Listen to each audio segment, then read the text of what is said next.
Hi, I'm Jonnie Motomochi, a senior on the Oregon State men's golf team, and we're sitting down today with Johnny Hekker, a former punter on the Oregon State football team from Bothell, Washington. And he's not just a coach, you know, he's a great guy, he's a friend, he's really nice to you on and off the court. You know, just continue to surround me with their love and their support, and I would not be here if it wasn't for them. Everyone wants to be a celebrity. That kind of makes you feel like one, you know? You have followers, you know, people follow you like you're a celebrity. I could always hear at the games saying, break your wrist, break your wrist. I could still, even at Gill, I mean, I could still hear my mom's voice. It's just about how you went into that at bat, and I think that that's what's made me so successful this year. He was the most inspirational person that I've ever met. I think he exemplified how you should treat other people. Talk about Coach Riley. What do you think about the whole coaching staff here, and was that one of the reasons why you decided to become a Beaver? Yes, the coaching staff was definitely a big reason why I made my decision to come down to Oregon State, because they have such a great reputation of, you know, being close friends, and they've been working together for a long time. Some of the guys went to high school with each other, and you know, getting to coach with your high school friends and really having a good relationship amongst the coaching staff is something that, you know, I looked for, and I really respected that about Coach Riley, you know, keeping his friends on board with him and working alongside with them his entire career. And you know, I thought that was kind of a good quality to have in a coaching staff, stability.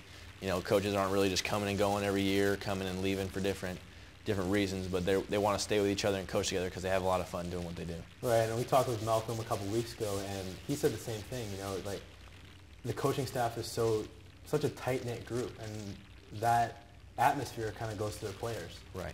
And I think that's a great part of our football team and why we get so many good recruits. Definitely. And I mean, it also, you know, speaks to their ability to take lesser recruits and turn them into, you know, star players, taking the 1-star, 2-star, no-star walk-ons and turn them into, you know, something big. You know, you see both the Rogers brothers come out of Texas unrecruited by, you know, any of the Texas schools, and, you know, we turn them into, you know, shining gems that they are now, Prides of Beaver Nation. So they have a keen eye for what they want, and they want winners, and you know, they strive for excellence just as much as the players do. So it's kind of a contagious attitude when you see the coaches, you know, competing with one another and really getting the players fired up. It's a good thing. Another cool story with you being a punter, Marcus Perry. Right. You're a long snapper. You are at practice with him, working all practice probably. Yeah. And you know, at workouts together on the special teams. What's your relationship with him? Marcus is. You know, Marcus isn't just a snapper, he's like a best friend, you know? I mean, you spend enough time with a guy, you know him like he's a brother. So it's, you know, it's just been a great relationship. We came in the same, not the same recruiting class because he gray-shirted, but we both came in the same year, and, you know, I've just gone through every practice together, every lifting session together, every single run together, and, you know, being the snapper and punter, and then me, you know, turning into the holder as well. We just had a ton of reps and, you know, had a lot of good times together, and you know, he's an amazing snapper, and I couldn't have been more privileged to have worked alongside a guy than Marcus Perry. Like I said, you played quarterback in high school. Correct. You went 4 for 5 here. Right. As a punter, throwing the fake punts, 2 first downs. Right. So when coach calls that play, Hekker, you know, we're calling a fake punt, you're throwing. What was that feeling like? Oh man, the first one I definitely got so nervous. I was out there, my heart was beating, you know, faster than I could keep up with, and I was just. You know, you just think in your mind, you better complete this dang pass or else you're not going to throw another one the entire time here. So I was just, went out there, you know, just breathed a little bit, caught my breath. Didn't want to look too nervous or else I didn't want the defense, you know, cueing in. He looks like he's about to wet himself. I think they're going to throw a fake. But, you know, just try to stay relaxed and, you know, just do it how I've done in practice, you know, 100 times and just complete the ball. And that's what I try to do. It's a confidence thing, right? Exactly. Yeah. You got to act like you've been there. You had a really good career here. You were 3rd in punt average for a career. You know, you had 60-plus punts your final season, senior year. You were a nominee for punter of the year in the nation. Yet some people think of you and look at you as the guy that shanked the punt. It's a hard question, but I think a lot of people think like that. And how do you take that? Oh man, as a specialist, you know, you only get really one opportunity every time you go out there. You know, on offense, you're you know, a lineman or a receiver, you run a wrong route, you know, you have 3 downs to kind of correct your mistake. But if you're a specialist, you know, one real bad mistake gets amplified, you know, times 1,000 just because that's your only opportunity to go out there and shine. But, you know, I've had my fair share of bad kicks, and I know that, you know, some fans have been frustrated with my play, but, you know, I just thank everyone else for sticking around and, you know, seeing me through the tough times and hopefully, you know, standing by me when I had some good punts as well and just kind of taking it all as it is, because, I mean, it's just a game in the grand scheme of things. But It is. It's you know, it's a lot to get fired up about. Beaver Nation, I love the support of all the fans, and you know, I'm gonna miss it a lot. But being a specialist, you just have to have a short-term memory.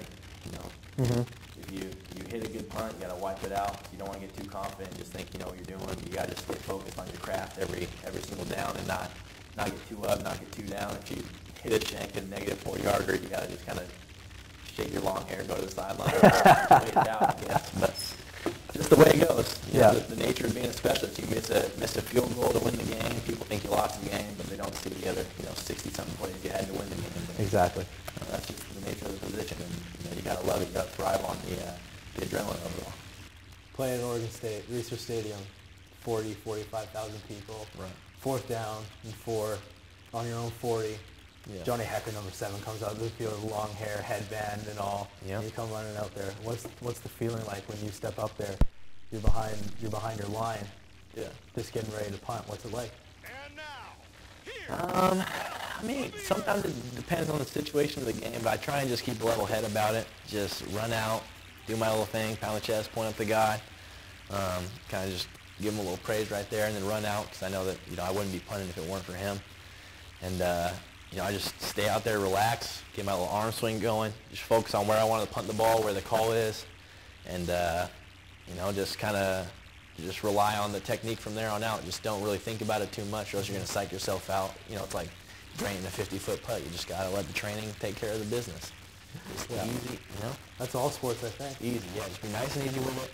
Yeah. Clear your mind, let the technique handle itself. You know, you can do all the thinking you want during practice, and then once you get out the game time, it's just kind of letting go and letting everything go from there. Beavers Without Borders now. You went to Guatemala on the first trip. I mean, that experience had to be amazing. Right. And Taylor Kavanaugh, who used to hold here. It was the guy your freshman year. Right. He started it, and you know, it's his first go to Guatemala. What was it like going with 10, 12 other student athletes and building a house for a poor family down there?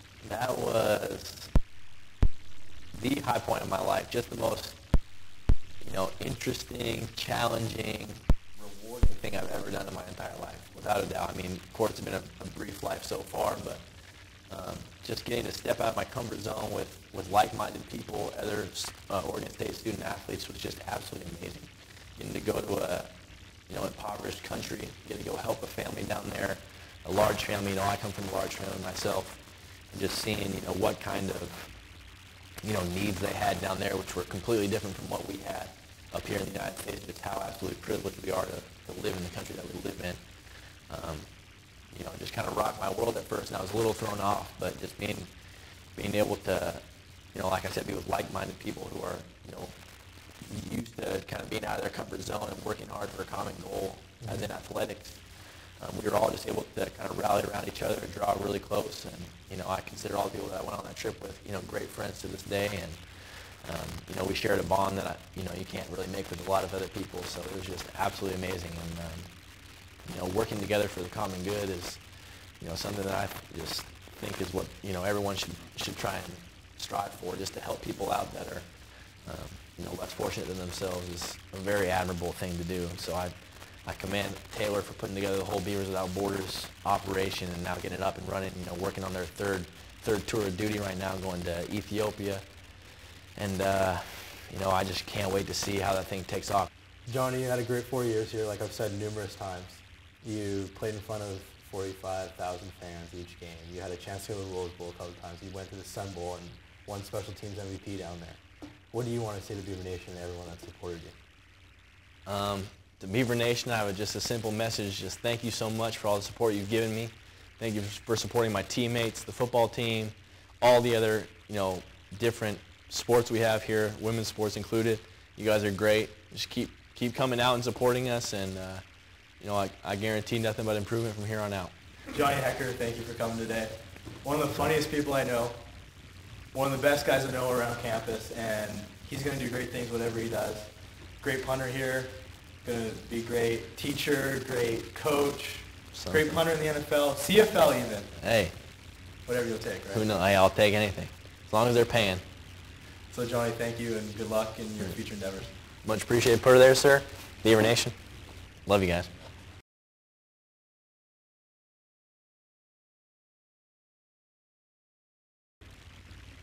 Johnny Hekker, thank you for coming You can see that coming. Mean mugging the camera. I was on a roll already. You're doing good. I'm sorry. God, record. Johnny Hekker, thank you for coming today. This guy is one of the funniest people I've ever met, first of all, and second of all, one of the best guys I know on campus.